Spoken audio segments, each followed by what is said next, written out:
Hola,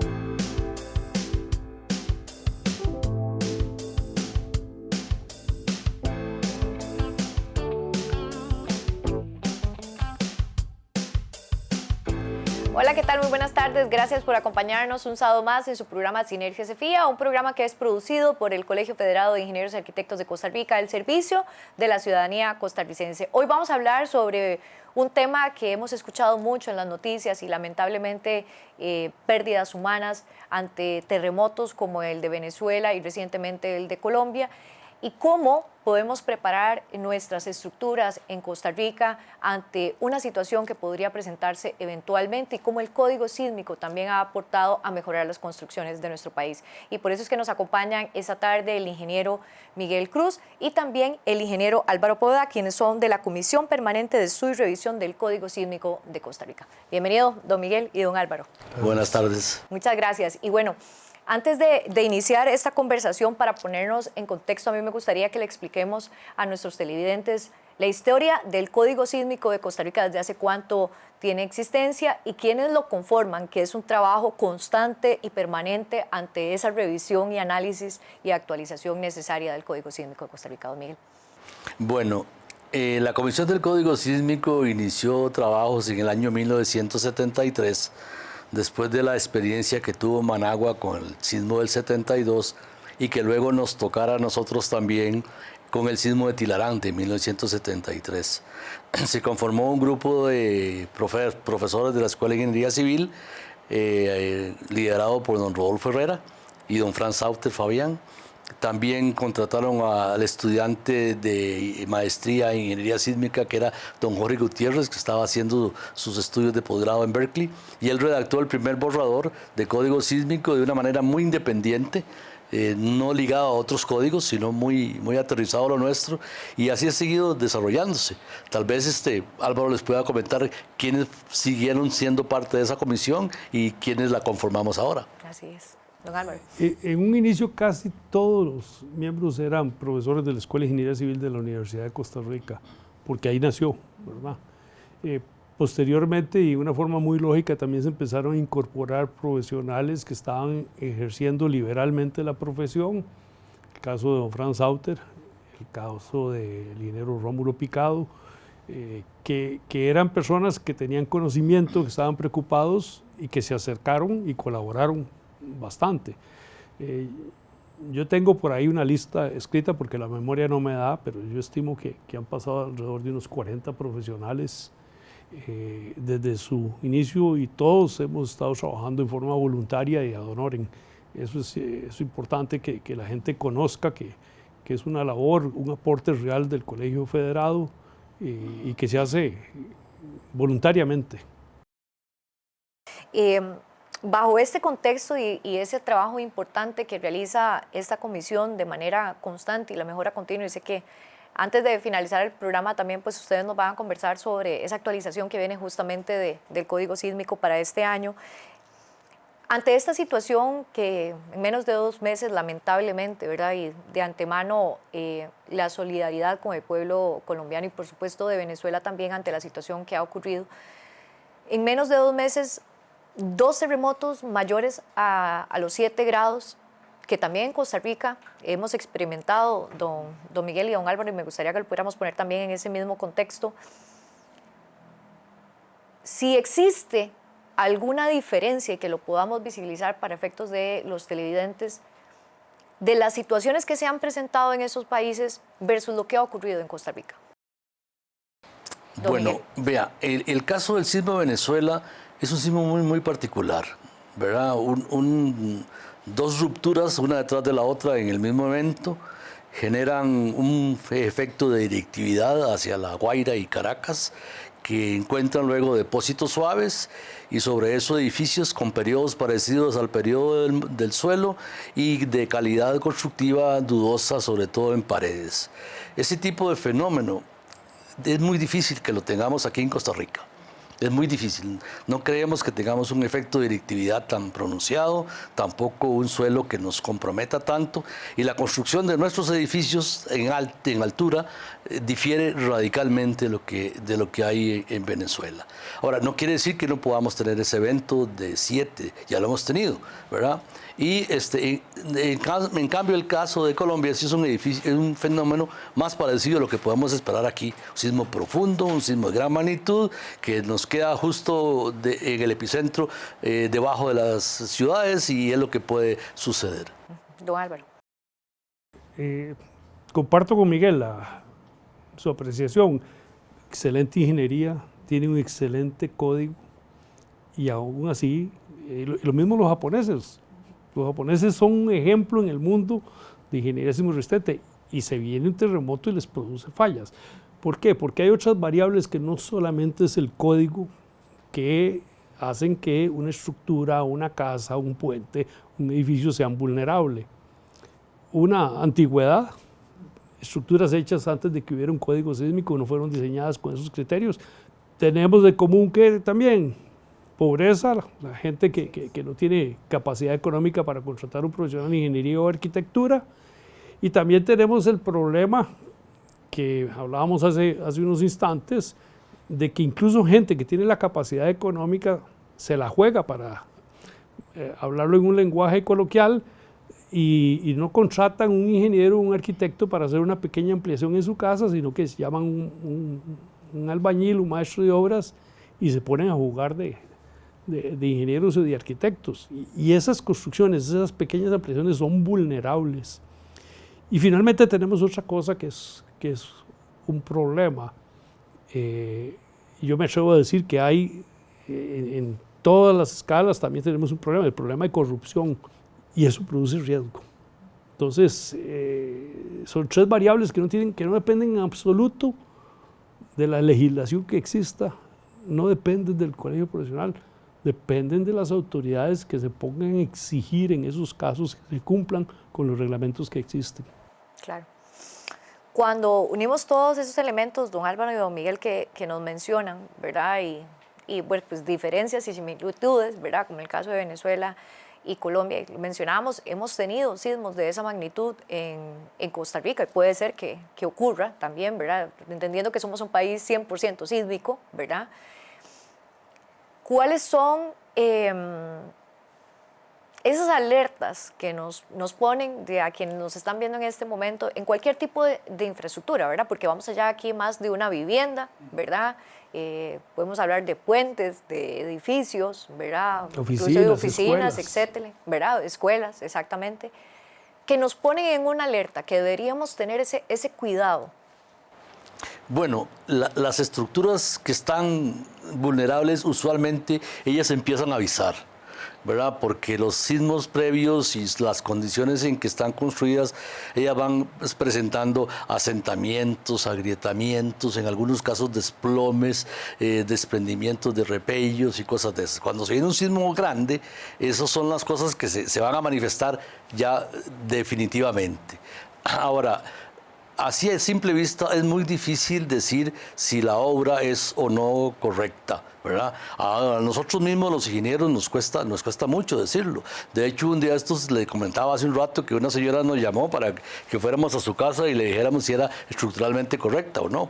Ya mire, lo primero que tenemos que hacer es tener planos y después verificar que esos planos efectivamente se siguieron al pie de la letra, porque la incertidumbre es muy grande. Entonces, si usted quiere tener una obra segura y estar al tanto de la seguridad, tiene que empezar por un estudio detallado de cómo es la casa, ¿verdad? Y lo primero que tiene que tener son planos, y si no hay planos hay que hacer una auscultación para ver de qué manera está construida la casa. Claro. Vamos a hacer nuestra primera pausa comercial y al volver seguimos hablando sobre sismicidad en Latinoamérica y en Costa Rica. El CEFIA y sus colegios miembros dan un paso histórico hacia el futuro. Este octubre de 2026 llega el voto electrónico a nuestras asambleas generales. Un proceso más ágil, transparente y accesible para todas las personas colegiadas. Si deseas formar parte de la junta directiva de tu colegio miembro o de la asamblea de representantes, el periodo de inscripción de candidaturas está abierto del 1 al 31 de agosto. Aquí, todas las voces cuentan. Informate, participa y forma parte de las decisiones que nos representan. Más información en www.cefia.or.cr.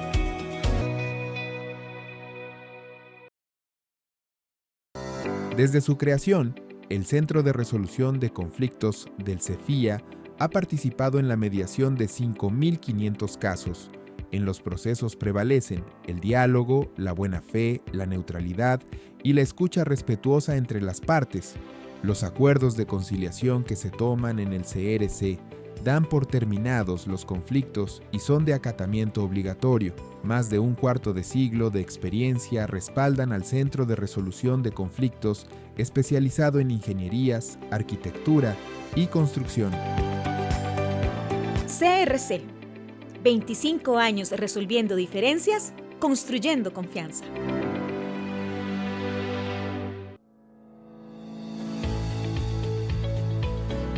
La nueva bitácora es la herramienta de respaldo para profesionales en consultoría, gestión y construcción. El registro de las diferentes etapas de los proyectos será más ágil. Esto gracias a las 40 nuevas funcionalidades. Uno de los cambios más importantes es que la bitácora estará dentro del APC, todo en un solo clic.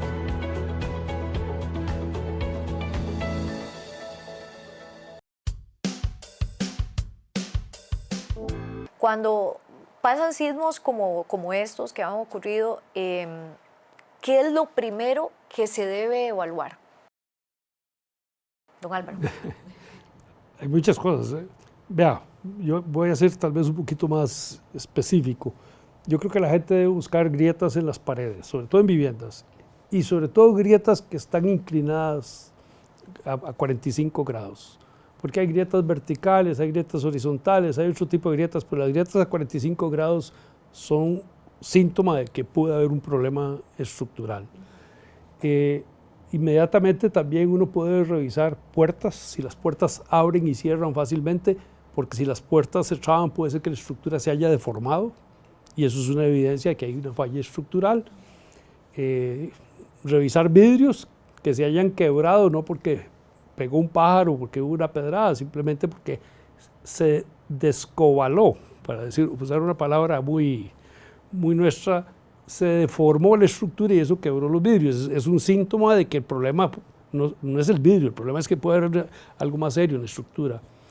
Y también uno puede revisar si hay fugas de agua, ¿verdad? O si no prende o apaga, porque eso quiere decir que puede ser que las tuberías en el interior de las paredes que llevan el agua potable se han quebrado y entonces tiene usted la fuga de agua, o que tiene un circuito porque se ha cortado el cable que lleva o la tubería que tiene los cables eléctricos. Son síntomas muy propios. Pero lo que Miguel dice es totalmente cierto. A simple vista no es fácil, incluso para expertos no es fácil. Hay técnicas, usted puede contratar los servicios de un laboratorio que por medio de ultrasonido dicen a dónde hay varillas y dónde no hay varillas. Pero usted no sabe con esa técnica cuál es la longitud de traslapes que quedaron en el interior de la pared, o de qué tamaño es la varilla, o qué tipo de acero se usó. Entonces, existen técnicas, son caras, cuestan dinero, y después de hacer una evaluación de ese tipo, muchas veces el resultado, sobre todo con estructuras viejas, es que hay que invertir, y a veces son porcentajes grandes. Incluso deja de ser un problema ingenieril, se convierte en un problema financiero. Cuando usted tiene que, para reparar su casa o su edificio, tiene que gastar más del 30% de lo que costaría hacerlo nuevo, hay mucho analista financiero que dice, mejor haga uno nuevo. Es un problema muy serio, muy serio. Por lo tanto, lo ideal no es cómo revisar después del terremoto. Lo ideal es asegurarse que cuando se construya las cosas se hagan bien. Y lo primero que hay que hacer es contratar un profesional calificado. Y para eso existe un Colegio Federado de Ingenieros y Arquitectos. Es importante la asesoría de un profesional y no arriesgarse, porque más bien ponen mucho más en riesgo la situación que ya de por sí se ha venido dando, ¿verdad? A mí me gustaría, don Miguel y don Álvaro, también que podamos hablar un poco, porque de repente ante este tipo de situaciones que recién acaban de ocurrir, la gente empieza ahora a ponerse un poco más alerta ¿verdad?, en donde estamos, en las casas. Y bueno, hemos tenido sismos porque normalmente ocurre en nuestro país, ¿verdad?, pero tal vez no hemos tenido un terremoto este año, por dicha, pero puede ocurrir. Y desde un punto de vista de seguridad, ¿cuáles son esos consejos en lugares específicos donde yo podría colocarme para que sea menos riesgoso dentro de donde estoy, en un edificio, en una vivienda donde me encuentre, que sea seguro para poder colocarme? Bueno, decir que hay un lugar seguro 100% no lo podemos decir. Eso no es posible. Lo que sí podemos decir es que dentro de este contexto de elementos que tengo alrededor, puedo escoger algunos donde creo que tengo más posibilidades de salir ileso. Uno es arrimarse a una pared larga, porque ellas son las que van a resistir más el evento. No se metan debajo de una puerta. Debajo de una puerta es terrible porque se puede romper el marco y sale usted lesionado, ¿verdad? Y antes, como decía Álvaro, si puede ponerse en la pared larga, ojalá acostado, todavía mejor, ¿verdad? Los escritorios pueden ser elementos muy resistentes para caso de caída de objetos. Mucha gente cuestiona también el tema de los materiales, el uso de los materiales. Si nos venimos al caso de Costa Rica, ¿qué podemos decir desde la experiencia que ustedes tienen, don Miguel y don Álvaro? Entre más grande sea la obra, si usted tiene un edificio de 20, 25 pisos, la calidad de los materiales tiende a ser muy buena en términos generales. Pero tengo ahí en mi cabeza un valor de un estudio que se hizo en la Universidad de Costa Rica. Un altísimo porcentaje de las cosas que se hacen no son edificios grandes. Casi el 80% de los permisos de construcción aquí son de viviendas de 1 y 2 plantas. Y entre más pequeña sea la obra, más probabilidades que se usen materiales inadecuados.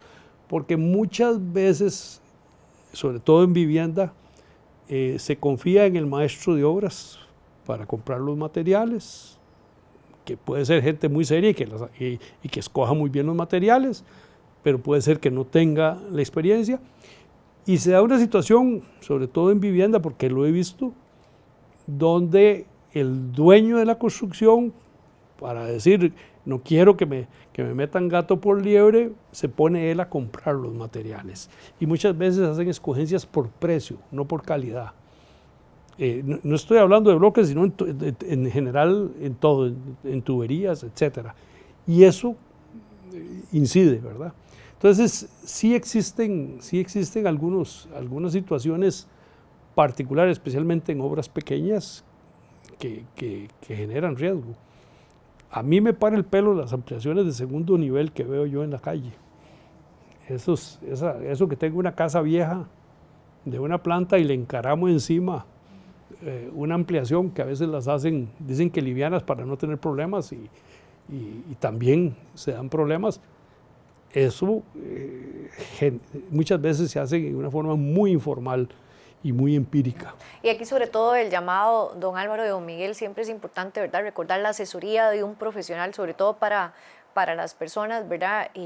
Con los maestros de obra sé que se han hecho capacitaciones importantes y desde el CEFIA hemos trabajado mucho en este tema junto a la Asociación también de Maestros de Obra, pero es una forma persistente en el que en este ejercicio tenemos que estar constantemente, entonces pues no delegar esas funciones ¿verdad?, de un profesional en personas que tal vez no están capacitadas todavía para atender esos temas. Entonces es muy importante que las personas recuerden la importancia de la asesoría profesional de un profesional del CEFIA que esté debidamente incorporado y que pueda estar capacitado también para la aplicación correcta y como corresponde y la actualización del código sísmico tal cual y que antes se tenga alguna duda o consulta pues también lo pueda hacer, ¿verdad?, porque puede existir alguna consulta en ese sentido. Yo no quisiera terminar el programa sin que podamos hablar un poco en el sentido de cómo hemos evolucionado en las construcciones de nuestro país, aunque sé que tenemos todavía retos, y don Álvaro y don Miguel lo señalaban en temas de nuestras construcciones a nivel general del país, pero desde la existencia, que ya son 52 años de la existencia del Código Sísmico de Costa Rica, y sé que ustedes ya trabajaron en una nueva versión, ¿verdad?, de este código, y ¿qué podemos esperar en adelante los costarricenses y quienes habitamos en este país de la referencia de esta normativa técnica tan importante que surge aquí desde el Colegio Federado de Ingenieros? Bueno, voy a iniciar yo porque este es un tema muy amplio y tal vez lo cubrimos entre los dos, pero en general la actualización del código se está haciendo desde la versión anterior del 2014 a la actual. En el interín del 2014 al 2025 también publicamos un suplemento para viviendas, para estructuras mixtas de losa plana. Esos tipos cajones que vemos están ya normados en el código. También publicamos un código de viento y publicamos unos lineamientos de diseño para puentes. Este código nuevo, que es de edificaciones exclusivamente, tiene toda la tecnología moderna en lo que respecta al detallado de concreto, detallado de acero, detallado de madera, detallado de mampostería, y el código te guía para eso. Y por otro lado tiene la actualización en los métodos de análisis que se requieren. Estamos incluyendo también edificios altos y estamos incluyendo también aislamiento de vibraciones, que es lo que viene, ¿verdad? Colocar los edificios sobre aisladores sísmicos de tal forma que el sismo impacte menos, y en general eso es básicamente lo que el código ofrece en la nueva versión. Don Álvaro, disculpe. Tal vez yo no dudo, Miguel y yo nos hemos quemado las pestañas ahí redactando y revisando y asegurándonos que el código costarricense refleje el estado del arte a nivel internacional. Yo creo que es así. Sin embargo, eso es un librito con páginas y en sí no protege a la persona humana, protege a los costarricenses si los profesionales estudian, entienden y se asesoran de cómo se debe usar el código. Y en eso el colegio tiene una labor muy importante a través de los cursos que se dan generalmente cuando sale, los cursos de actualización que dan los colegios profesionales en forma constante son una excelente herramienta para entender ese código. Y es importante que el profesional se meta. Es un área de especialidad. En este país la ley dice que un profesional que está inscrito en el colegio puede firmar un plano.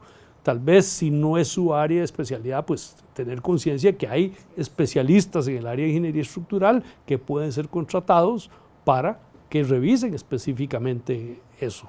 En cualquier obra, por pequeña que sea, ojalá hubiese alguien que revisara la parte de diseño sismorresistente, así como la parte de diseño eléctrico y toda la parte de diseño de tuberías y aguas. Todas son partes importantes, pero desde el punto de vista de seguridad de la vida humana, la parte de ingeniería estructural es bien importante. La vida de las personas y también de los inmuebles en donde los habitamos, claro, también, que es importante, que es una gran inversión que se realiza. Exactamente. Los objetivos del código es salvaguardar la vida humana y segundo, salvaguardar la inversión. Por eso no podemos esperar de que cuando venga un sismo el edificio nuestro no tenga absolutamente nada. Probablemente tendrá grietas, desprendimientos de repellos, algunos otro vidrio roto, uno que otro cielo salido, pero lo importante es que la vida humana se preserve. Así es.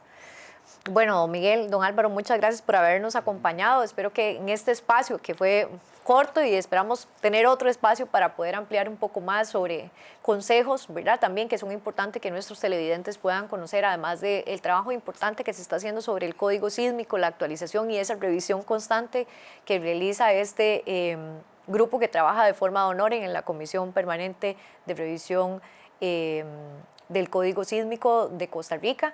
Felicitarlos por este trabajo adicionalmente que han estado realizando y motivarlos a seguir en esta actualización constante, y a los profesionales, ¿verdad?, de ingeniería de arquitectura también capacitarse de forma constante en la normativa técnica, y que ustedes como clientes también insistan mucho, ¿verdad?, los televidentes, en la aplicación de esta normativa técnica. Muchas gracias a todos por habernos acompañado y los esperamos de hoy en 8 días al ser las 5:30 de la tarde. Muchas gracias.